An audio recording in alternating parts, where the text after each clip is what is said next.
Good morning everyone and welcome to the class. We are doing the chapter India's foreign policy, and under this chapter we have started our discussion regarding the Indo-China relationship.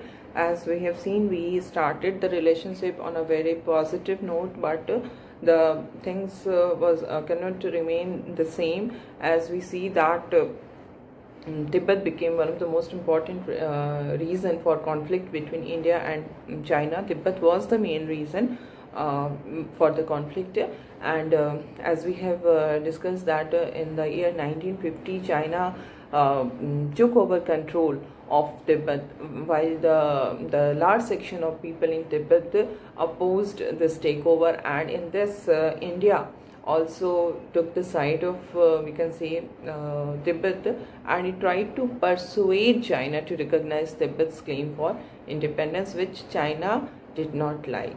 And at this time we see that the Panchasheel agreement was signed between India and China. Panchasheel, this is very important. 1954 में इस पे sign होता है, और इस पे sign करने वाले पंडित नेहरू थे इंडिया की तरफ से, और चाइनीज प्रीमियर झाओ एनलाई थे, जिन्होंने 29 अप्रैल,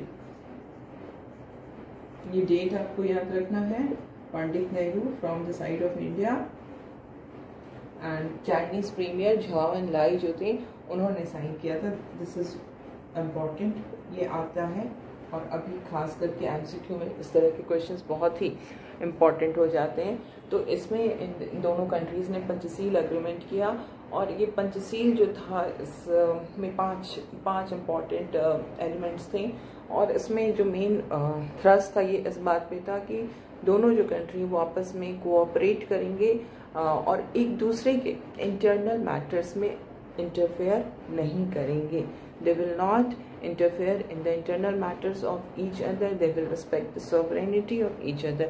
और यहाँ पर हम जब देख रहे हैं कि तिब्बत को लेकर के जब कॉन्फ्लिक्ट स्टार्ट होता है, और इंडिया तिब्बत के मामले में एक तरह से हम कह सकते हैं कि हालांकि Tibet was an independent country, इसको इंटरफेरेंस नहीं कहा जाएगा कि वो चाइना के इंटरनल मैटर में इंटरफेयर कर रहा है, बट चाइना ने इसको इसी तरह से लिया कि इंडिया जो है वो तिब्बत पे जो भी चाइना ने टेक ओवर किया उसमें इंडिया का इन्वॉल्वमेंट जो हो रहा था उसको वो गलत है ना. वो इंडिया जो है वो चाइना के इंटरनल मैटर में वो कर रहा है, इंटरफेयर कर रहा है.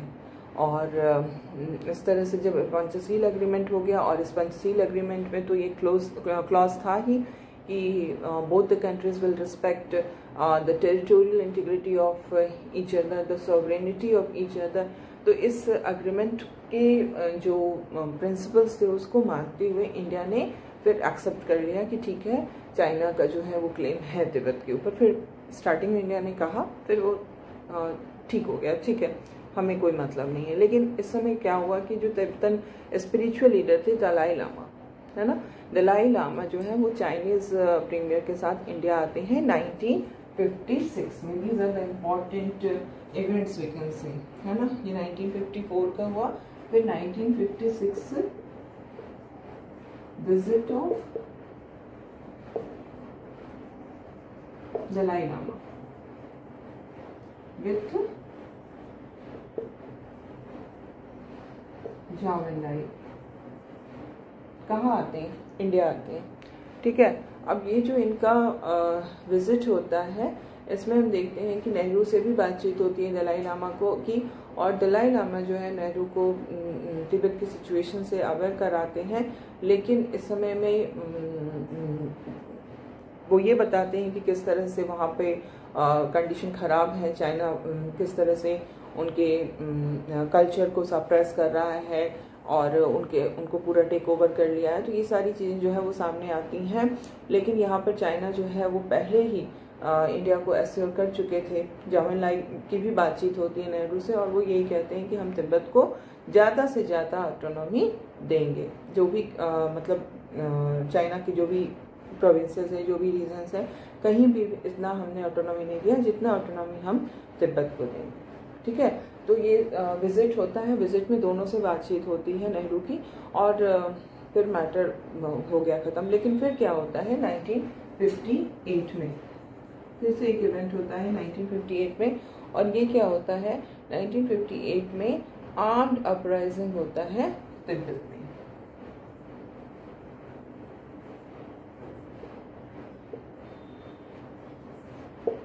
आर्म्ड अपराइजिंग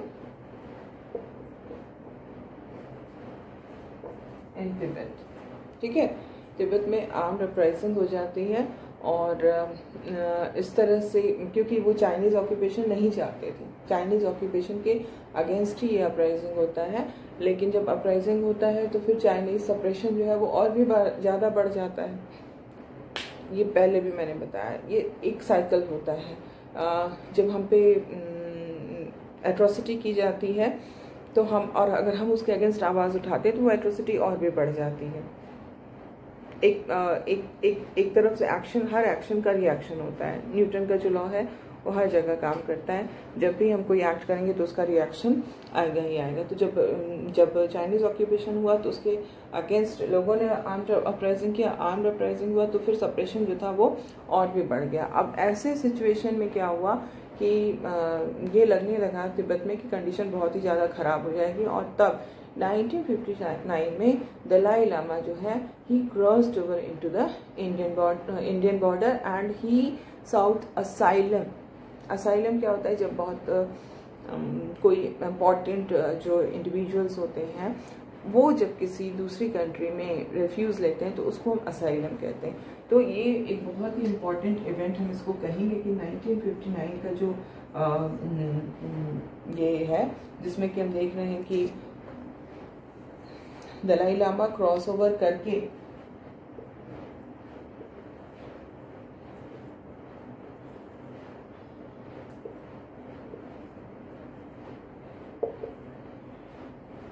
तिब्बत से इंडिया आ जाते हैं, और इंडिया में वो मांगते हैं क्या, असाइलम।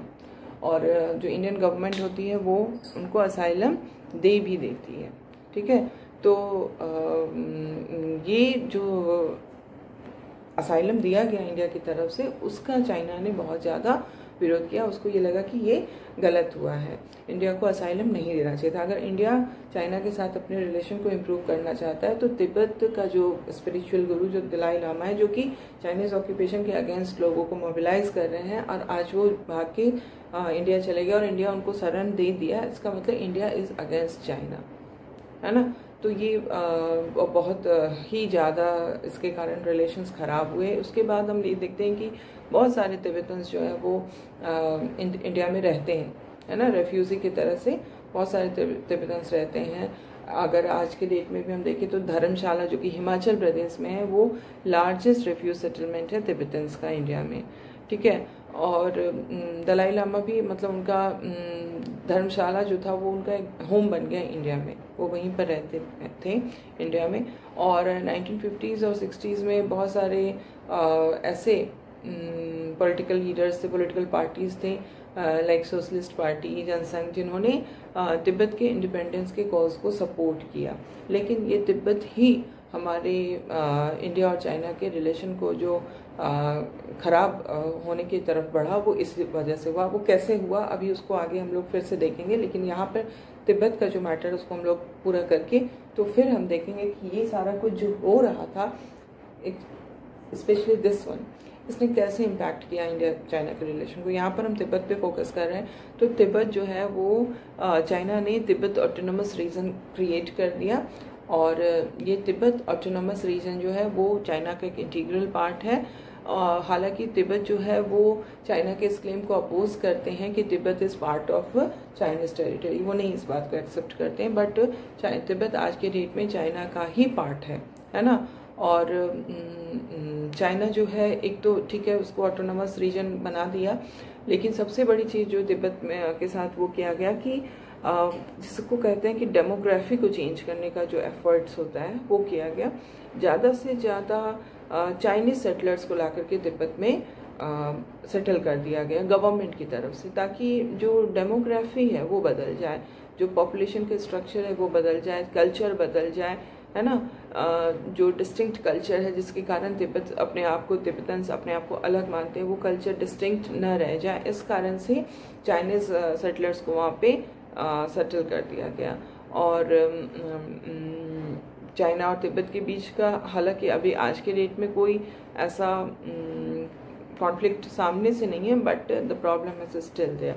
तो ये हुआ तिब्बत। अब हम लोग देखेंगे कि इसके कारण इंडिया के साथ रिलेशन कैसे वर्स होता है, क्या प्रॉब्लम्स आती हैं, जो हम पहले के भी हमने डिस्कशंस में इस बात को हमने देखा है, 1962 का वॉर। तो ये सारे डेवलपमेंट्स ही, all these developments led to the Indo-China War of 1962. So, on the one hand, this problem of Tibet was going on, and on the other hand, we see that boundary dispute was also started between the two countries. थोड़े दिनों पहले ही इन दोनों countries के बीच में boundaries dispute start हो चुका था।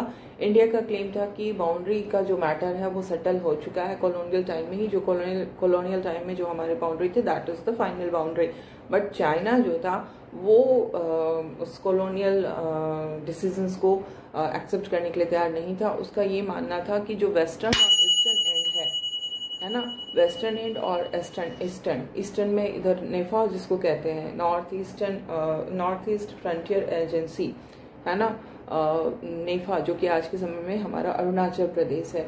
इधर ईस्ट में अरुणाचल प्रदेश को लेकर और वेस्टर्न एंड में अक्साई चेन को लेकर के, जो कि लद्दाख में है, ये कंट्रोवर्सी थी।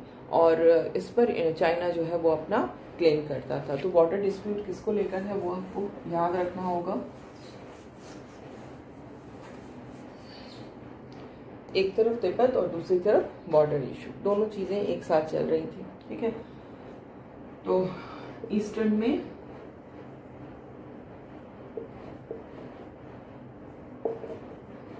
नेफा क्या है, ये नॉर्थ ईस्ट फ्रंटियर एजेंसी, जो कि आज का अरुणाचल प्रदेश को नेफा कहते थे पहले। और दूसरा हो गया हमारा वेस्टर्न एंड में क्या है, अक्साई चेन, जो कि लद्दाख में है।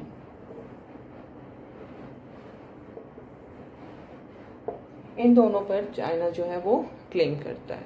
ठीक है, अब हमारा जो प्रॉब्लम शुरू हुई उसमें हम ये देखते हैं कि बिटवीन 1957 एंड 1959 चाइना जो है वो ऑक्यूपाई किया उसने अक्साई चेन को, और it started to build a strategic road also there.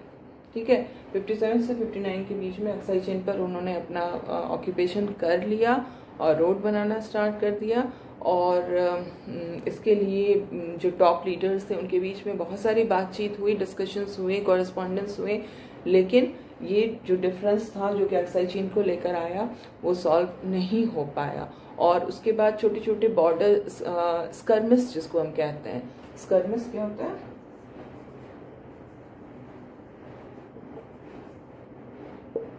स्कर्मिस छिटपुट जो लड़ाइयाँ होती हैं सेना के बीच में, बहुत ही स्मॉल स्केल पे जो बॉर्डर पे जो इश्यूज होते हैं जिसमें आपस में लड़ाई हो जाती है, बहुत छोटे लेवल पे, उसको ही हम स्कर्मिश कहते हैं। तो स्कर्मिश भी स्टार्ट हो चुके थे, है ना। और इसी समय एक बहुत ही इम्पोर्टेंट चीज़ है जो कि आपको समझना है, 1962 का समय है ये। ठीक है, 1962 अक्टूबर, अगर आपको याद होगा आपका फर्स्ट चैप्टर जो स्टार्ट होता है फर्स्ट इवेंट के साथ, that is Cuban missile crisis. Cuban missile crisis जो कि अक्टूबर की 3rd वीक में स्टार्ट हुआ था, और उस समय पूरी दुनिया का जो अटेंशन था वो उस क्यूबन मिसाइल क्राइसिस पे था, क्योंकि उसके कारण यूएस और यूएसएसआर बिल्कुल आमने सामने आ गए थे और 3rd वर्ल्ड वॉर की नौबत आ गई थी, है ना। हमने इस सबको डिस्कस किया। इस मौके का चाइना ने फायदा उठाया। पूरी दुनिया का ध्यान जब क्यूबा पर था, उस समय चाइना ने एक बहुत ही बड़ा अटैक इंडिया पर किया। दोनों ही जो डिस्प्यूटेड रीजन थे, नेफा और अक्साई चेन, दोनों फ्रंट पे इंडिया पर अटैक किया गया चाइना की तरफ से। इसी समय में जबकि क्यूबन मिसाइल क्राइसिस चल रहा था, जबकि पूरा दुनिया का ध्यान क्यूबा की तरफ था, चाइना ने इंडिया पर अटैक कर दिया।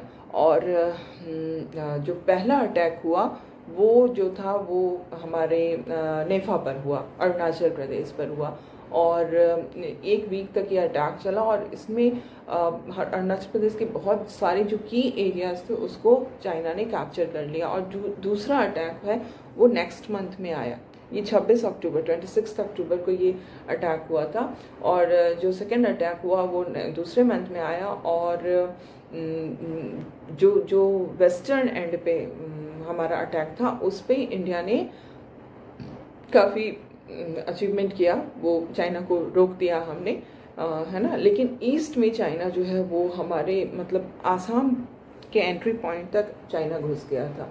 तो ईस्ट में चाइना को काफ़ी सक्सेस मिला, बट वेस्टर्न एंड पे वो सक्सेसफुल बहुत नहीं हो सका। और इसमें इंडिया की कंडीशन इस वॉर में बहुत ज़्यादा ख़राब हो गई थी, यहाँ तक कि इंडिया को इसमें यूएसएसआर से कोई सपोर्ट नहीं मिला, क्योंकि यूएसएसआर और चाइना, हालांकि उनके बीच भी बॉर्डर इश्यूज आ रहे थे, प्रॉब्लम्स स्टार्ट हो चुकी थी चाइना और यूएसएसआर की, लेकिन फिर भी यूएसएसआर ने इसमें इंडिया का साथ नहीं दिया और उसने न्यूट्रल वो बना रहा। और इंडिया को, पंडित नेहरू को यूएस और यूके दोनों के जो प्रीमियर्स थे उनको चिट्ठी लिखनी पड़ी आर्म्ड असिस्टेंस के लिए कि हमें सहायता चाहिए, चाइनीज़ अटैक को हम फेस नहीं कर पा रहे थे। और वो हेल्प करने के लिए तैयार भी हो गए थे, लेकिन उसी समय चाइना ने वॉर को विड्रॉ कर लिया, रोक लिया। यूनिलैटरल सीज फायर था, it was unilateral cease fire, अपनी तरफ से चाइना ने सीज फायर कर दिया। तो यहाँ पर एक बहुत ही इम्पॉर्टेंट बात जो हमें समझना है वो ये है कि चाइना के इस वॉर का, चाइना के इस अटैक का मेन पर्पस क्या था? मेन पर्पस था इंडिया के इमेज को टार्निश करना। क्योंकि इंडिया अगर देखा जाए तो पंडित नेहरू के लीडरशिप में काफ़ी एक हम कह सकते हैं एफ्रो एशियन यूनिटी की तरफ उन्होंने जो उनका जो एफर्ट्स था, नॉन अलाइन मूवमेंट के फाउंडिंग फादर्स में वो थे। 1961 में बेलग्रेड में जो नाम का पहला समिट हुआ, तो नेहरू जो हैं वो काफ़ी आगे बढ़ रहे थे, और ये नेहरू का बढ़ता हुआ जो कद था वो चाइना को नहीं एक्सेप्ट हो रहा था। और ये मेन पर्पस इस 1962 के वॉर का यही था कि इंडिया के इमेज को पूरी तरह से दुनिया के सामने ख़त्म कर देना, दुनिया के सामने हमारा जिसको कहा जाए कि इंटरनेशनल ह्यूमिलिएशन हमारा हुआ, क्योंकि हम बुरी तरह से इस वॉर में हार गए, हमें सहायता मांगनी पड़ी अमेरिका और ब्रिटिश से। तो ये जो कंडीशन थी ये हमारे लिए बहुत बड़ा ह्यूमिलिएशन था, और इससे हमारी कमजोरी जो थी वो सामने आई। तो इस वॉर के कारण हालांकि एक तरफ ये तो देख रहे हैं कि नेशनल ह्यूमिलिएशन हो रहा है, इंटरनेशनल डिसरिस्पेक्ट हो रहा है, लेकिन इसके साथ ही साथ इसने एक स्पिरिट ऑफ नेशनलिज्म भी हमारे अंदर आई। हम एक हो गए, एकजुट होकर के हमने लड़ाई की, है ना। लेकिन यहाँ पर काफ़ी सारे इसके इम्प्लिकेशंस हुए, कंसिक्वेंसेस हुए। लाइक नेहरू के जो बहुत ही क्लोज एसोसिएट थे वीके मेनन, कृष्णा मेनन, उनको उस समय वो डिफेंस मिनिस्टर भी थे। ये this is also important question, कौन डिफेंस मिनिस्टर था at the time of 1962 war? The defence minister was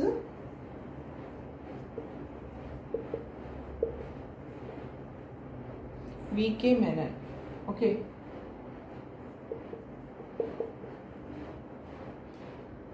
और इस वॉर में हार जाने के बाद इंडिया ने ये वीके मेनन ने रिज़ाइन कर दिया। और नॉट ओनली दिस, नेहरू का भी जो है काफ़ी क्रिटिसिज्म हुआ, बिकॉज जैसे पहले मैंने बताया आप लोगों को कि सरदार पटेल को ये कई बार उन्होंने इस बात का वो किया था कि अटैक कर सकता है China, but Nehru was not ready to accept it. और ये नेहरू के इमेज को इसने बहुत बुरी तरह से टार्निश किया, और पहली बार नो कॉन्फिडेंस मोशन आया गवर्नमेंट के अगेंस्ट। हालांकि वो पास नहीं हो पाया, लेकिन नो कॉन्फिडेंस मोशन आता है, उस पर डिबेट होता है। और इसके बाद जो इसी समय कुछ बाई इलेक्शंस होते हैं लोकसभा के, जिसमें कि कांग्रेस लूज भी करती है। तो पूरे की पूरी जो कहें कि हमारी नेशनल पॉलिटिक्स पे बहुत ही बुरी तरह का इसका इम्पैक्ट हुआ। और भी कुछ इम्पैक्ट है जिसको कि हमें समझना बहुत ही ज़रूरी है। साइनो इंडियन कॉन्फ्लिक्ट जो है उसने अपोजिशन को भी अफेक्ट किया। सबसे पहले तो हम ये देखते हैं कि चाइना और सोवियत यूनियन के बीच में भी प्रॉब्लम्स जो है वो स्टार्ट हो गए थे। बॉर्डर इशू ही था दोनों के बीच में, और 1964 में दोनों के बीच में एक वॉर भी होता है स्मॉल स्केल का। तो चाइना और सोवियत यूनियन के बीच का जो रिफ्ट था, जो प्रॉब्लम्स था, उसके कारण हमारी जो कम्युनिस्ट पार्टी थी उस पर भी इम्पैक्ट पड़ता है। तो यहाँ पर अब हम लोग जो डिस्कस कर रहे हैं, it is about the consequences of the war of 1962।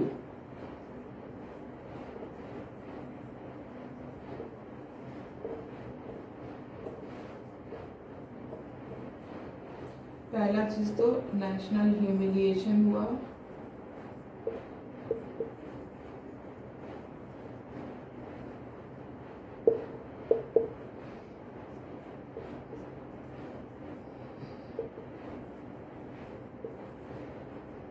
Tarnish the image of Nehru. इसमें आप no confidence motion, V K Menon और दिस बाई इलेक्शंस, उन सबको ला सकते हैं। और जो तीसरी चीज जो भी हम लोग डिस्कस कर रहे हैं वो है CPI, communist party of India पे क्या इम्पैक्ट पड़ता है। तो सीपीआई जो है उसमें भी दो फैक्शन हो गए। एक तो प्रो यूएसएसआर था, है ना, प्रो यूएसएसआर था, और जो प्रो यूएसएसआर था वो उसके क्लोजर टाइज हो गए कांग्रेस के साथ, ठीक है। अब इसी सीपीआई में एक दूसरा फैक्शन भी था जो कि प्रो चाइना था, जो कि चाइना को सपोर्ट करता था, बिकॉज चाइना और यूएसएसआर दोनों ही कम्युनिस्ट कंट्री हैं। दोनों के बीच में जब रिफ्ट स्टार्ट होता है तो उसके साथ साथ हमारी जो कम्युनिस्ट पार्टी है यहाँ पर भी दो फैक्शन बन जाते हैं, एक यूएसएसआर के साथ वाली, एक चाइना के साथ वाली। जो यूएसएसआर के साथ वाली थी वो कांग्रेस के क्लोज थी, और जो चाइना के साथ थी वो कांग्रेस के क्लोज नहीं थी। It was against any ties with the Congress. ये कांग्रेस को अपोज करने वाली फैक्शन थी विद इन द पार्टी, है ना। Faction within the party ही होता है, अभी वो भी पढ़ेंगे आप नेक्स्ट चैप्टर में। तो पार्टी जो है वो पूरी तरह से स्प्लिट हो जाती है 1964 में। ये दो पार्ट्स में बढ़ जाती है। जो एक तो मेन पार्टी रहेगी सीपीआई, उससे एक निकल जाती है पार्टी, और ये जो पार्टी निकलती है ये है C P I M, communist party of India Marxist, ठीक है। सीपीआई एम जो है वो फॉर्म हो जाती है, और सीपीआई एम है किसके फेवर वाली, चाइना के फेवर वाली। और जब ये चाइना वॉर हुआ था तो उस समय ही जो इस तरह के प्रो चाइनीज लीडर्स थे उनको बहुत अरेस्ट भी किया गया था इस समय में, ठीक है। तो एक इम्पैक्ट ये हुआ कि स्प्लिट हो जाता है 1964 में। अब एक और इसका इम्पैक्ट है, और वो क्या इम्पैक्ट है कि से ये जो वॉर, जो अटैक हुआ इंडिया पे, इस अटैक ने ये प्रूव कर दिया कि जो नॉर्थ ईस्ट रीजन है वो हमारा काफ़ी वॉलेटाइल है, और ये आइसोलेटेड भी है, अनडेवलप्ड भी है। तो अब हमारी जो गवर्नमेंट थी उसके सामने ये हुआ कि वो उसने फोकस करना स्टार्ट किया नॉर्थ ईस्ट पे, कि किस तरह से उसको इंटीग्रेशन उसकी बहुत ज़्यादा ज़रूरी है, उसको आइसोलेटेड नहीं रहना है, उसके डेवलपमेंट पे ध्यान देना है। और इसी के साथ रीऑर्गेनाइजेशन स्टार्ट हो जाता है पूरे के पूरे नॉर्थ ईस्ट का। जैसे कि नागालैंड को स्टेटहुड दे दिया गया, जो कि आपने फर्स्ट चैप्टर में भी पढ़ा है ना। मणिपुर और त्रिपुरा को भी स्टेटहुड दे दिया गया, है ना। नागालैंड, यस, नॉट मणिपुर और त्रिपुरा को यूनियन टेरिटरी उस समय बनाया गया था, बाद में स्टेटहुड दे दिया गया। तो इस तरह से पूरे के पूरे नॉर्थ ईस्ट का रीऑर्गेनाइजेशन होता है, रीऑर्गेनाइजेशन ऑफ नॉर्थ ईस्ट।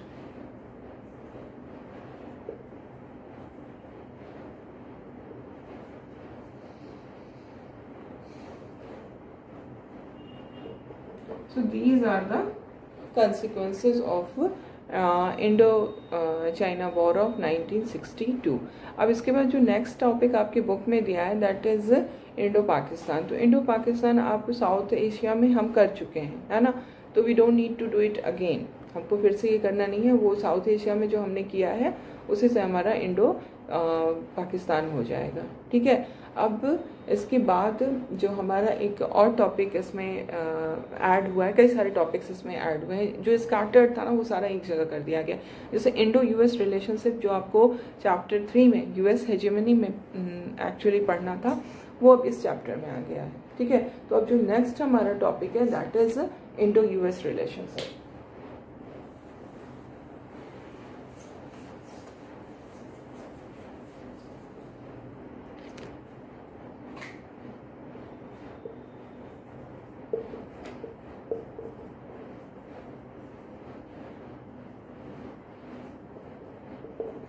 तो अगर हम इंडो यूएस रिलेशनशिप को भी देखें तो हम क्या पाते हैं कि जब तक बाइपोलर वर्ल्ड था, इंडिया जानता था कि मतलब U S S R was there as big brother for India, तो इंडिया ने कभी भी यूएसएसआर पर, अगर हम कहें कि ध्यान नहीं, यूएसए पर फोकस नहीं किया था, क्योंकि हमारे लिए था, यूएसएसआर मौजूद था।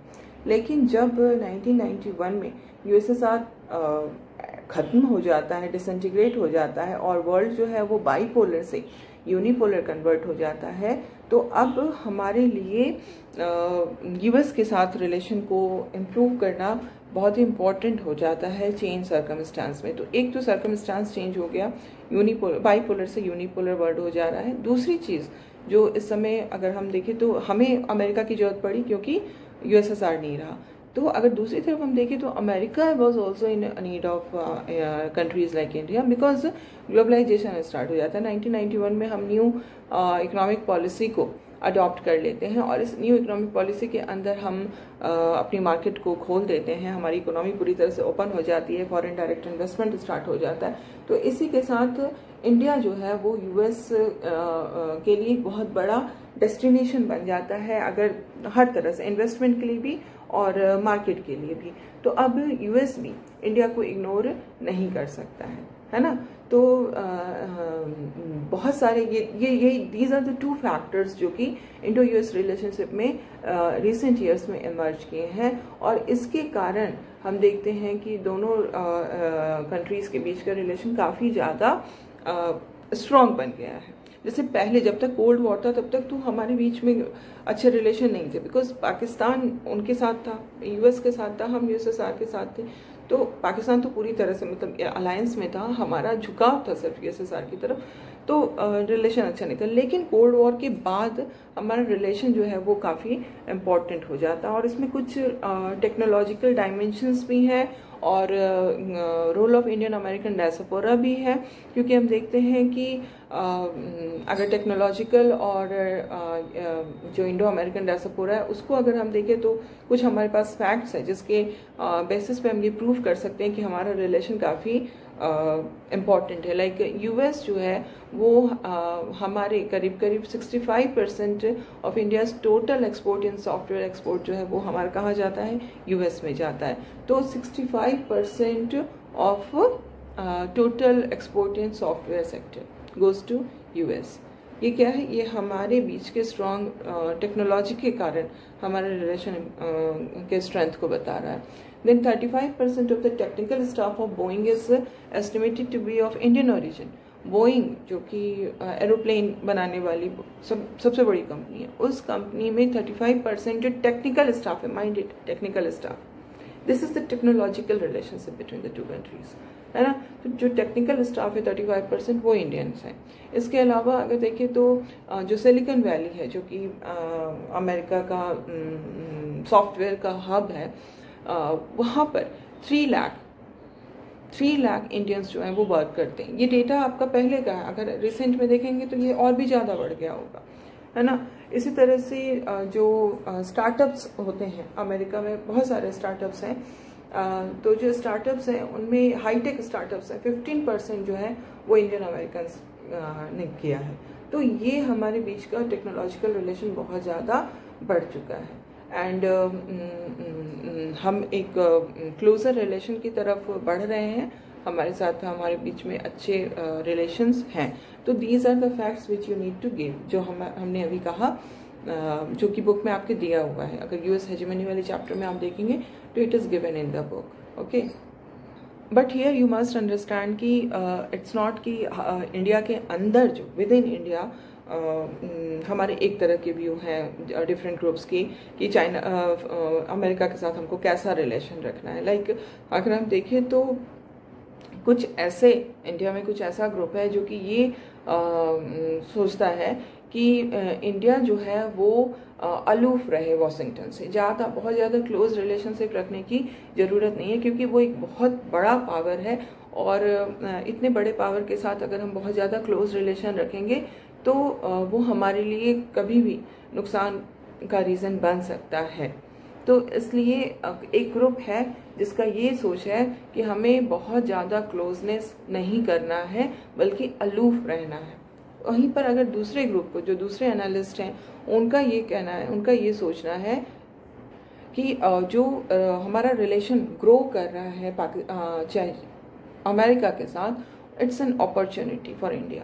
वो उनका ये कहना है कि इंडिया को इस सिचुएशन का ज़्यादा से ज़्यादा एडवांटेज लेना चाहिए, ज़्यादा से ज़्यादा हमें अपने रिलेशन को स्ट्रॉन्ग बनाना चाहिए और यूएस को हमें अपोज करने की ज़रूरत नहीं है, बल्कि हमें यूएस के हिसाब से ही चलना चाहिए। ठीक है, तो एक व्यू कह रहा है कि अलूफ रहिए, ज़्यादा नहीं है स्ट्रॉन्ग रिलेशन बनाइए, कट के चलिए उनसे।